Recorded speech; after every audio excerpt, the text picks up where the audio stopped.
Armed security guards, not police, are headed to Peoria Public Schools. The school board approved the move tonight, saying it would mean increased safety at a lower cost.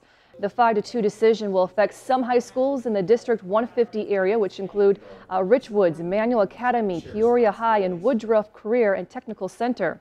The original measure cost Peoria Public Schools $200,000 a year, which brought in armed Peoria police officers into the schools. The new policy aims to properly train for PPS security. Board of Education President Doug Shaw favors the protective precautionary move. In the unlikely event that somebody enters one of our buildings with the intent to do harm, I want them to be able to respond to that threat without hesitation, but I don't want to tie the hands of security when our students and staff are at stake.